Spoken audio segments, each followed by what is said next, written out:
हाँ बोलो, चलो 2.40 क्या होता है बताओ। चलो पढ़ा चित्रा तुमने 2.40? यस सर पढ़ा। हाँ बोलो क्या होता था उसमें।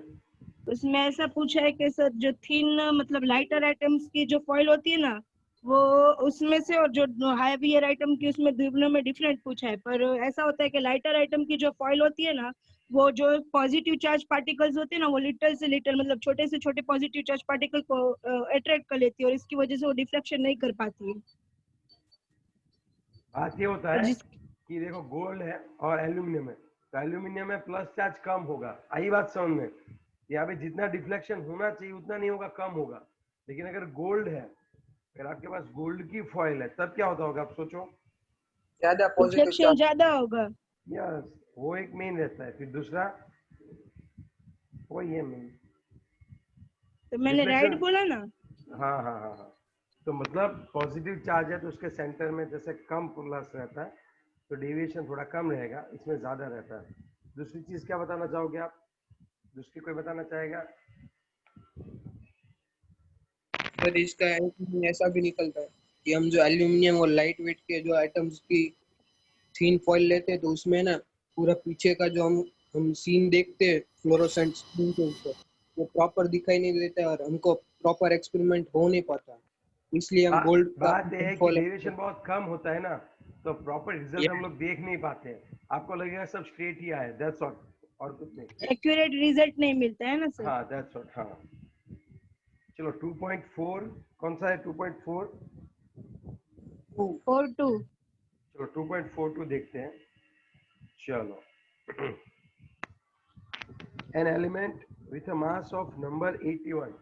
चलो एलिमेंट है with a mass number of 81। कोई मुझे बताएगा नंबर 81 है, मास नंबर 81, इसका मतलब क्या होता है? Neutron plus proton. Okay, contains 31.7% more neutrons as compared to protons। Suppose proton के नंबर p है तो नंबर ऑफ न्यूट्रॉन्स कितने हुए पता है आपको? P प्रोटॉन तो इंटू है ही है, प्लस प्रोटॉन से कितना 31 ज्यादा है?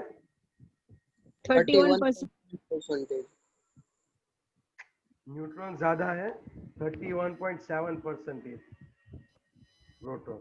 तो बताएगा इसका मतलब क्या होता है? प्रोटॉन प्लस 0.317 प्रोटॉन, तो यहाँ पे neutron is equal to 1.317 proton. कैसे? अगर मैं आपको एक छोटी सी बात बताऊं, सपोज यहाँ पे ये यश है, उसके पास 200 रुपया है, और मैं ये बोलूँ कि यहाँ पे पार्थ है, पार्थ के पास यश से 20% रुपये ज्यादा है, सर 20% नाम ज्यादा है, तो आपको क्या करना होता है? 200 प्लस 200 के 20% ज्यादा है, तो आपको ये करना पड़ेगा 200 प्लस 220/100। तो इसका आंसर क्या आएगा बताओ? इसका मतलब ये हो गया पार्थ के पास 240 रुपीज है, 100 पे 20 ज्यादा है तो 200 पे 40 ज्यादा हो गए। आई बात समझ में आपको? पार्थ के पास यश से 20% ज्यादा रुपए है, तो यश के पास जितने हैं उतने तो है ही है, प्लस हमें क्या करना पड़ेगा बताओ? 20% एक्स्ट्रा। अब किसके 20% एक्स्ट्रा करने पड़ेंगे? यस का। तो यहाँ पे कुछ आपको दिख रहा है, मैंने कुछ ऐसे ही आपको सिखाया कि न्यूट्रॉन तो है ही है, प्रोटॉन के जितने तो है ही है, प्लस इससे 31.7% प्रोटॉन है। आई बात समझ में आपको? Yes sir. तो ये परसेंट निकालना है तो क्या करना पड़ेगा बताओ? Divide by 100। ये वाला बन गया। अब देखो, अब मुझे ये 81 इसका मतलब क्या होता है? 81 इसका मतलब n प्लस p कितना होता है बताओ? 81 दिया है। 81। ओके, इसको इक्वेशन नंबर 1 बोल देते हैं, इसको इक्वेशन नंबर 2 बोल देते हैं। अब चलो कॉन्सेप्ट, अभी तो जैसे हम लोग पढ़ रहे हैं और जितना हमें समझ में आ रहा है उतना सब निकालते जा रहे हैं, बस खत्म। Assign the atomic symbol. चलो इसमें कोई चार्ज की बात नहीं है, तो सिर्फ p ढूंढ ले और उसके अकॉर्डिंग तो हम क्या करना है? सिंबल रख देना है। आप सोचो इन दोनों में से आपको p की वैल्यू चाहिए, तो आप n की जगह रख दो। n की जगह मैं क्या लिख सकता हूँ? 1.317 proton plus proton is equal to 81। Should I write like this? क्या मैं ऐसे लिख सकता हूँ? Yes yes. सर। n की जगह मैंने इसको रख दिया पूरा। अब सोच सकते हो। अब आप सोचो ये हो जाएगा आपका 2.3173 is equal to 81. So P is equal to 81 divided by 2.317. What will be the answer? Tell me. 81 है कि 4 है? 81. Now what will be the answer? Tell me. 34.958. 34. 34.958. Around 35 लिख देता हूँ. आप सोचो 35 पे कौन आता है? अब आपको पता नहीं होगा, ये थर्ड चैप्टर चलेगा तब पता चलेगा. अगर नहीं पता है तो एक्स लिख सकते हो. अगर पता है 35 ब्रोमीन है तो ऐसे लिखो. एक बार देख लो मैंने सही लिखा है कि क्या.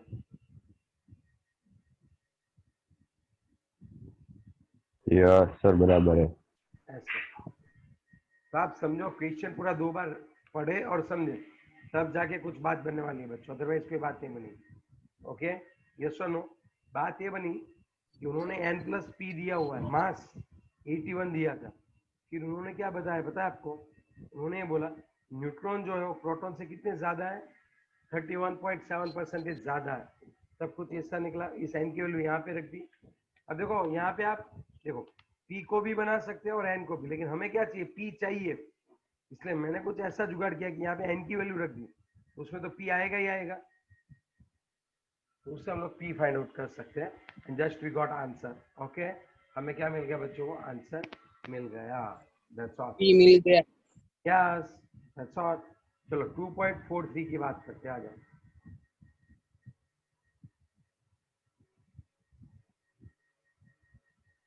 इसमें क्या होता है बता दो. 2.43 में.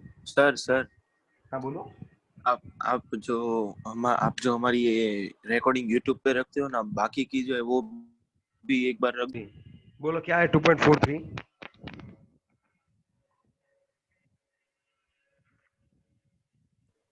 चलो An iron an with ion mass. With mass number 37. चलो एक आयन है, मतलब उसके ऊपर कोई चार्ज है. मुझे पता नहीं है पॉजिटिव है कि नेगेटिव है. यहाँ पे एक्स है, यहाँ पे कोई चार्ज है. फिर क्या है बताओ? An ion sir with mass negative number दिया है. 37. यहाँ पे 37. सर नेगेटिव चार्ज दिया है. ओके, नेगेटिव चार्ज दिया है. कितना है? 1. -1 है. ठीक है. और ये कितना है? 37 है. Minus फिर 1 नहीं है, यूनिट है. यूनिट One मतलब 1 unit होता है. यूनिट मतलब 1 होता है. If the ion contains 11.1% more neutrons than the electrons. अब देखो यहाँ पे बात बहुत बनने वाली है. इन्होंने फिर से एक बार पढ़ो. देखो क्या बोला है? 11.1% more neutrons than the electrons. Neutron ज्यादा है, लेकिन इलेक्ट्रॉन से कितने ज्यादा है कोई बताएगा? 11.1 जितने. हाँ, तो ऐसे करना होता है.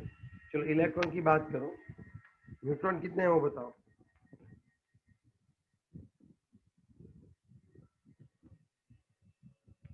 नंबर ऑफ इलेक्ट्रॉन्स है, तो यहाँ भी इलेक्ट्रॉन 1 इलेक्ट्रॉन प्लस 0.111 इलेक्ट्रॉन आएगा. यस और नो?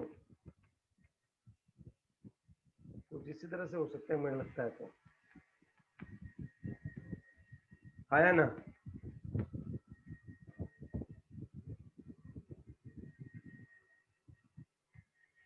यस और नो? सर 0.111 आता है. तो पॉइंट क्यों? हाँ राइट है. 100 हाँ राइट है सर. राइट है ना? अब सुनो, n प्लस पी कितना आएगा बताओ. चलो n प्लस पी कितना आएगा? 37 सर.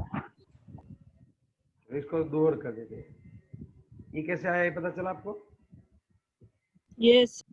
चलो तीसरा ले लेते हैं. अब चार्ज के ऊपर का कोई फॉर्मूला पता है आपको? Number of proton minus number of electron is equal to -1 answer आ रहा है. यस और नो? यस. तुम्हें चाहिए सिंबल. सिंबल के लिए कुछ ऐसा करो जिससे P यहाँ पे आपको मिल जाए. है ना? तो आप P की जगह मत रखना. आप ऐसा करना कि P लास्ट में आना चाहिए. तो मैं E इज इक्वल टू क्या लिख सकता हूँ बताओ? P+1 लिख सकता हूँ मैं. यस. ओके, अब ये है 3. अब आप सोचो, अब ये इन तीनों को मैं कंबाइन करता हूँ. अच्छे से देखना. यहाँ पे इलेक्ट्रॉन की वैल्यू रख देता हूँ, या फिर यहाँ पे न्यूट्रॉन की वैल्यू रख देता हूँ इलेक्ट्रॉन के फॉर्म में. ये सुनो, यस सर। चलो 1 2 को कंबाइन करो, फ्रॉम 1 एंड 2 क्या लिख सकते हैं बताओ? एन की वैल्यू रख देने का, कितना रखूं? 1.11 ई ई प्लस प्लस पी ठीक है, पी इज इक्वल टू 37। अब आप देखो ई की जगह में और क्या रख सकता हूँ बताओ? P plus 1। इसको 4 नंबर बोल दो, from 3 and 4 what will happen, tell me? ई की वैल्यू रख देने का, पी प्लस 1। हाँ तो बताओ क्या आएगा? 1.11 पी प्लस 1। ओके, अब एक काम करो, अब मुझे यहाँ पे पी का आंसर फाइनल निकाल के दो तुम लोग। अब तुम लोग इसमें थोड़ा देखो क्या करना है बताए, 2.111 पी इज इक्वल टू 36 होगा।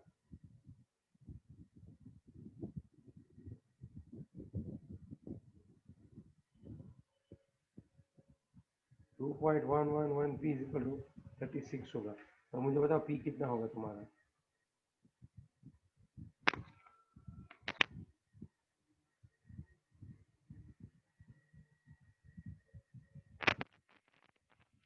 देखो तो इतना आंसर नहीं दे सकते। 17.053। P is equal to 17। अब देखो आपको प्रोटॉन मिल गया, आपको प्रोटॉन मिल गया, ठीक है, फिर आपके पास सब कुछ है, मास है, सब कुछ है, ठीक है। अब मुझे बताओ 17 है तो कौन होगा? इसका तो आपको लिखना पड़ेगा।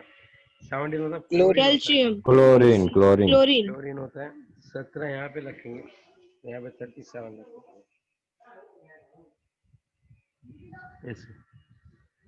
Is it clear? देखो ये कहीं पे ऐसे नहीं मिलेगा, आप एक बार लिख लो अच्छे से, मीन्स आपको अब समझ में आया पूरी बात की कौन कौन सी इक्वेशन बना सकते हो, किसको कहाँ पे रखेंगे। मैं देखो कभी भी पी की जगह कुछ नहीं लगता हूँ, मुझे पी चाहिए लास्ट में, तो मैं क्या करता हूँ, सब में पी को, मैं सब्जेक्ट पी को नहीं बनाऊंगा, देखो लास्ट में पी आना चाहिए। आई बात समझ में आपको? Yes yes sir sir. अब कैसे भी करो आंसर तो आप निकाल ही सकते हो यहाँ पे। चलो 2.44 की बात करते हैं, आ जाओ।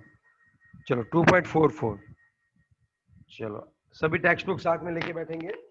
2.44 an ion with a mass number of 56 contains 3 unit of positive charge, मतलब x plus 3 है और यहाँ पे 56 है। आई बात समझ में? Yes. and 30.4 more neutrons than electrons, 30.4% more neutrons than electrons। तो न्यूट्रॉन कितना लिखो बताओ? इलेक्ट्रॉन के जितने है ही है, प्लस 30.4% ज्यादा है या ना? अब तो आपको डायरेक्टली लिखना आ गया होगा। इक्वेशन नंबर 1 बन गया। अब 56 का मतलब क्या निकालोगे बताओ? 56 का मतलब क्या निकालोगे बताओ? एन प्लस पी इज हाँ इक्वल टू 56। ओके, अब चलो ये दूसरा इक्वेशन बन गया। अब चार्ज के ऊपर से कौन सा इक्वेशन बताओगे वो बताओ चलो। P minus E is equal two plus 3। ये तुम्हारा कौन सा इक्वेशन बन गया? थर्ड। अब सर चाहिए तो यहाँ इसमें पे पी ही चाहिए ना आपको? ये सर ई को, हाँ बोलो। तो अब एक काम करता हूँ, यहाँ पे 1 और 2 को कंबाइन करते हैं, 1 और 2 को, इसमें n की वैल्यू रख दो यहाँ पे। चलो क्या आएगा? फ्रॉम 1 and 2 क्या आएगा बताओ? बोलो। P P plus plus 1.3 04 E is equal to कितना आएगा? 56. 56।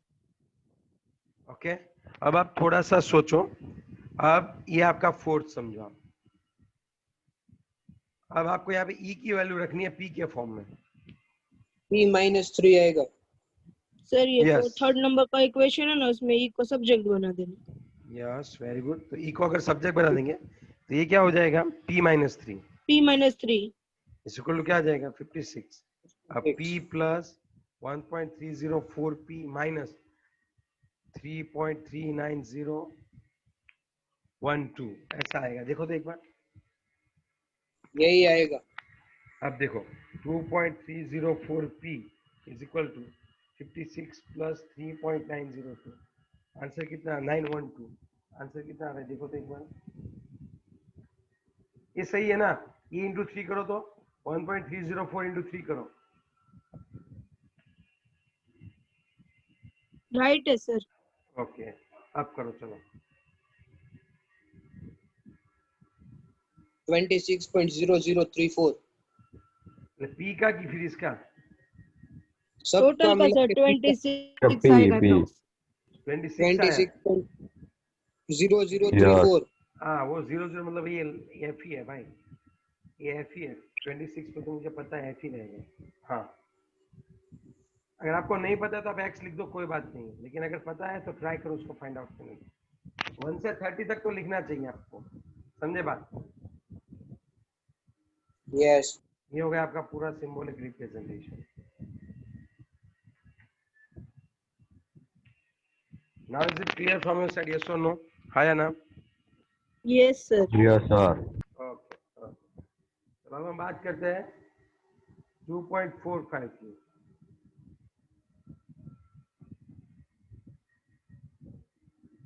चलो बताओ 2.45 क्या है क्या? ओके ये होमवर्क में आपको दिया हुआ है, already I have asked in examination theoretical question, तो 2.46 एग्जाम में नहीं पूछा है आपने, कौन सा 2.45 बार पूछ लिया बेटे? नहीं पूछा। नहीं पूछा सर, 4-5 नहीं पूछा है। चलो तो फिर कर लेते हैं अभी से, चलो तब बताओ एकदम क्या सर हम करेंगे। अरेंज होगा द ना। Following type of radiation in increasing order of frequency, frequency बढ़ती होनी चाहिए, बढ़ती रहनी चाहिए। बताओ सबसे पहले कि इसकी फ्रीक्वेंसी सबसे कम होगी, कॉस्मिक रे, यस और नो, सबसे कम किसकी होगी? कॉस्मिक रे की होगी, हाँ या ना? सर उसकी ज्यादा नहीं होगी? फ्रीक्वेंसी ज्यादा होती है, हाँ तो हम ऐसे कौन सा, इंक्रीजिंग है कि डिक्रीजिंग है? इंक्रीजिंग है। तो सबसे कम वाला बोलो चलो पहले, रेडियो है कहीं तो पे? एफ एफ एम आएगा सर, रेडियो। रेडियो रेडियो कहीं पे दिया हुआ है, हाँ पहले हाँ एफ सर रेडियो, फिर amber light from traffic signal. Sir microwave microwave. आएगा, माइक्रोवेव, फिर लाइट, अम्बर लाइट लिखते हैं लाइट वाला, फिर कॉस्मिक नहीं नहीं अल्फा कॉस्मिक, एक्सरे। एक्सरे आएगा, फिर गामा आएगा, फिर कॉस्मिक आएगा, गामा नहीं है, आता है लेकिन। कॉस्मिक। चलो 2.46 नाइट्रोजन लेसर प्रोड्यूसेस रेडिएशन, यहाँ पे एक नाइट्रोजन लेसर है सपोज, वो क्या कर रही है, लाइट पास कर रही है,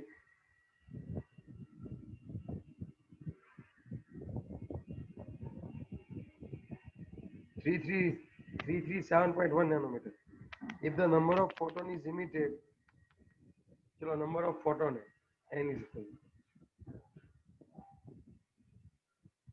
to 10⁻²4, calculate the power of this laser, power is equal to होता है e by टाइम पर सेकंड कितना हुआ है वो, nhc by लैम्डा कर दो, e is equal to nhc by lambda कर दो, आई बात समझ में आपको?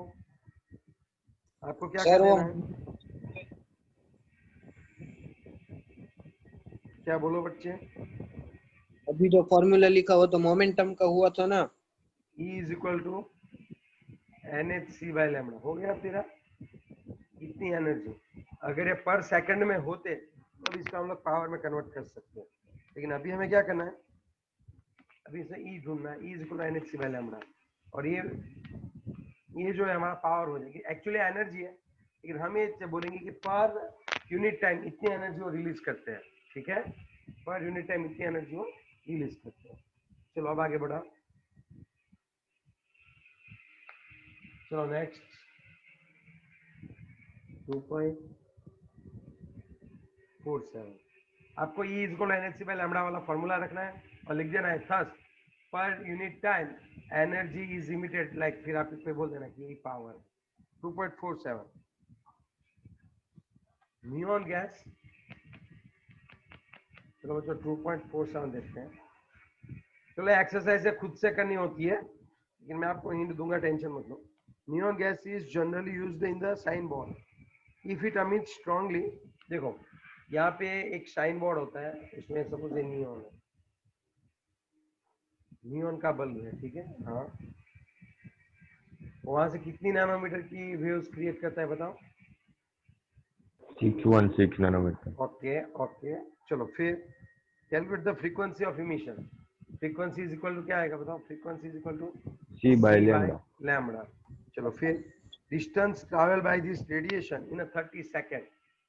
Distance travelled by this radiation in 30 second. एक बात बताओ, इसका v इज इक्वल टू क्या होता है? Distance by time. इसका जो वेलोसिटी वो कितना होता है पता है आपको? 3 into 10⁸ metre per second into 30 second is equal to distance. बताओ डिस्टेंस कितना होता होगा?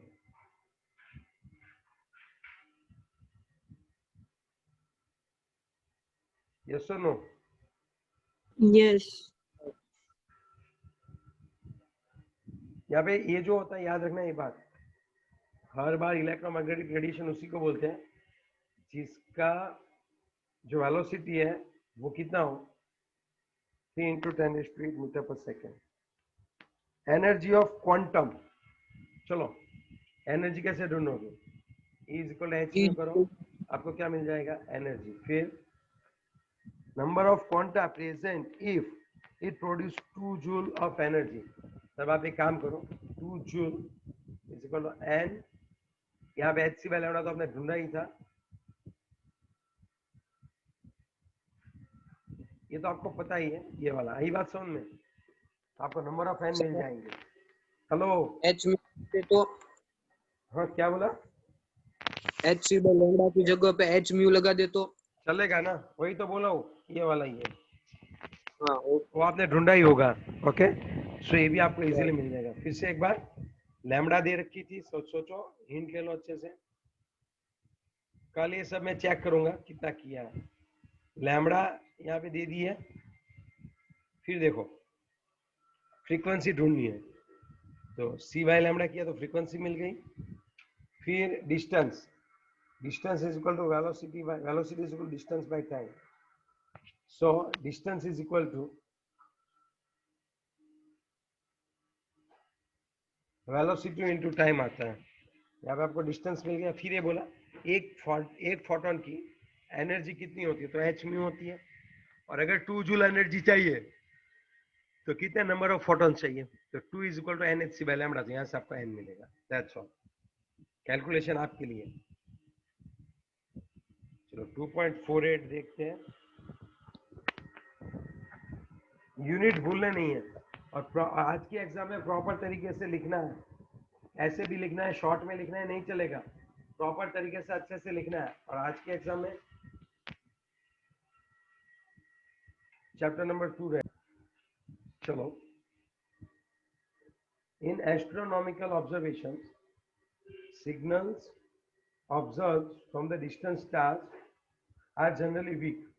If the photon detector receives a total of 3.15 into 10⁻18 joule from the radiation of 600 nanometer, calculate the number of photons received by the detector. It's very easy one. Energy यहाँ भी पे है। अर्थ है, चलो एस्ट्रोनॉमिकल ऑब्जर्वेशन हो रहे हैं। यहाँ पे सपोज एक स्टार है, ठीक है, वहां से क्या आ रहा है बच्चों?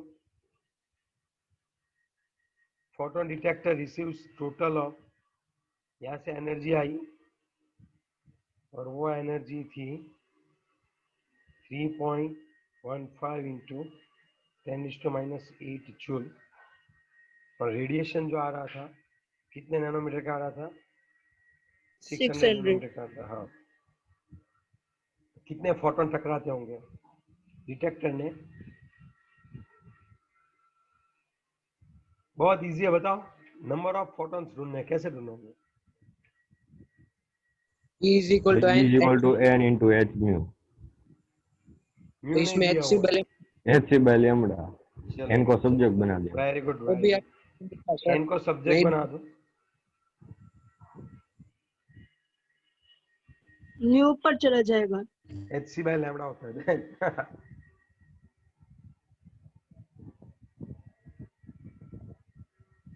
चलो नेक्स्ट वन 2.49। चलो बताओ 2.49 कहाँ पे?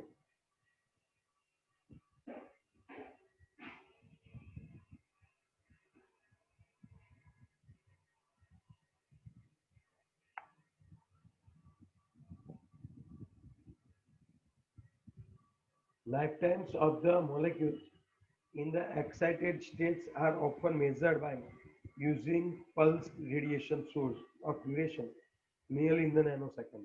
ठीक है?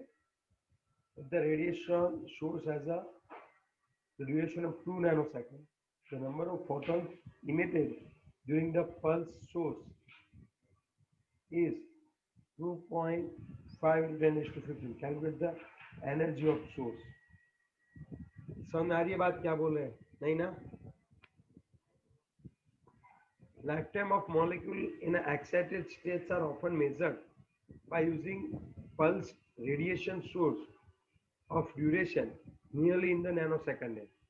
ओके कोई भी एक्साइटेड फॉर्म में है तो वो कितने टाइम रहता है, तो कितने टाइम हम लोग मेजर करते हैं, कौन से टाइम में मेजर करते हैं? 2 नैनोसेकंड, नैनोसेकंड में मेजर करते हैं। यहाँ पे टाइम दिया हुआ है if as the duration of radiation source has a duration of 2 seconds, 2 second तक रेडिएशन मिला आपको, ठीक है, and the number of photons emitted during the pulse source is, चलो भाई उसमें कितने नंबर ऑफ photons मिले? 2.5 into 10 is to 15. Calculate the energy of the source. Calculate the energy of source. बताओ अब आप इसकी एनर्जी कैसे मेजर करोगे?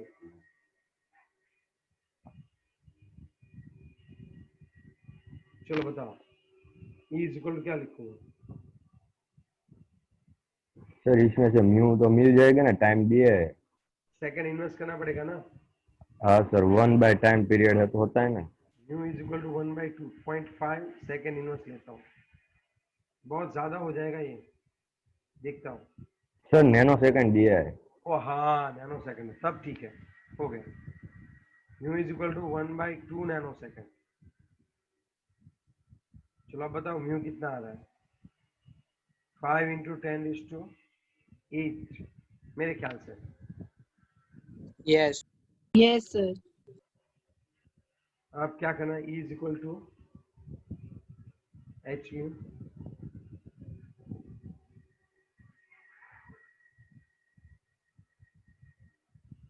चलो फ्रीक्वेंसी कितनी है? मॉडल विधान सर, क्या नहीं मॉडल विधान सर, आपको ही बताना पड़ेगा। मल्टीप्लाई का लिखो 33.13 इंटू 10 is to minus 34। इसमें से 8 को जाने दो। 26 -26। तो फाइनली क्या आएगा बताओ? अब आप देख लो 3.313 इंटू 10 is to minus 27 जो आएगा आंसर। ग्रीन कलर की आ गई स्क्रीन। हाँ चली गई। सर हाँ बोलो। सर इसमें तो आपने वो एन तो रखा ही नहीं, नंबर ऑफ वो फोटोन। ये एक फोटोन का है, हाँ आपको एन करना है तो तो आप इसको एन कर दो। हाँ ये मैंने एक मल्टीप्लाई फोटोन कर। के लिए ढूंढा है। E is equal to NH में कर दो, N इंटू कितना कर दो? 3.312 इंटू 10 is to minus 27। अब यहाँ पे N की वैल्यू रख देना ये वाली, और फिर आप टोटल एनर्जी निकाल लेना। आई बात समझ में? यस पहले म्यू ढूंढना है 1/2 नैनो सेकेंड। जैसे म्यू मिल जाए आप डायरेक्टली भी लिख सकते हो, E is equal to NH mu, बात खत्म। चलो डायरेक्टली लिख देना, ठीक है, चलेगा। चलो 2 पॉइंट कौन सा है बताओ बच्चों? 2.50। 50 50 50 2.50 की 15 50 50 ठीक है, चलो देख ही लेते हैं।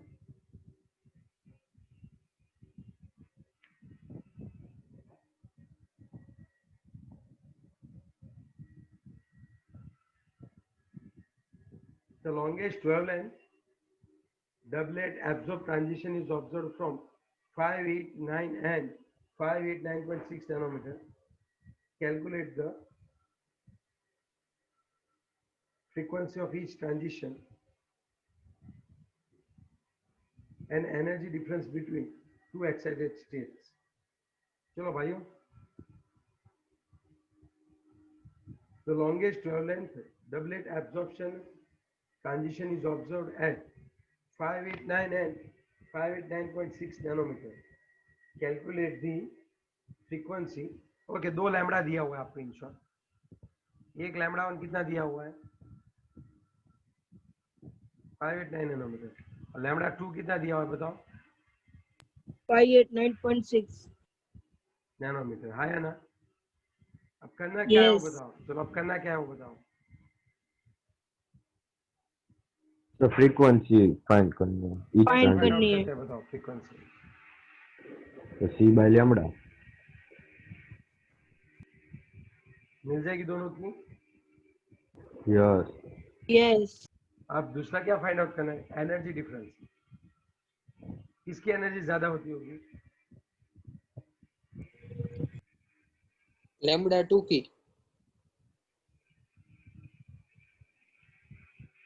यहाँ पे ऐसे कर देना चलेगा, ठीक है। μ1 माइनस μ2, एनर्जी डिफरेंस भी मिल जाएगा आपको। चलो करना है आपको ये, चलो फटाफट से करना है तो कर लो, अदरवाइज आप हिंट लिख लो और आप करना खुद से, ठीक है। सर हिंट लिख लिया। Okay, it's okay. आपको पता चला क्या करना था, ये दोनों लाइंस एब्जॉर्ब हो रही है, एक 589 की हो रही है और एक 589.6 की हो रही है। तो मतलब ये कुछ इस तरह से है, एक जगह पे इलेक्ट्रॉन ये वेवलेंथ को एब्जॉर्ब करता है और एक जगह पे ये एब्जॉर्ब करता है। तो आपने क्या किया, दोनों के लिए फ्रीक्वेंसी ढूंढी और दोनों के लिए एनर्जी गैप ढूंढा, इस तरह से, नथिंग एल्स, और कोई इसमें ज्यादा नहीं है। चलो अब बात करते हैं 2.51, आई थिंक हो गया 2.51। यस सर हो गया है, Yes, सबसे sir, पहले हो गया। करवाया था। हाँ, मैं अदरवाइज लिख देता हूँ फोटो इलेक्ट्रिक इफेक्ट, और मैं ज्यादा कुछ नहीं बोलूंगा क्योंकि मैंने ऑलरेडी आपको समझा रखा है what do you mean by photo electric effect, yes और no, yes sir. That's all. चलो नेक्स्ट वन, 2.5 तो बहुत ही बड़ा है, चलो रिजॉइन करो फिर बताता हूँ।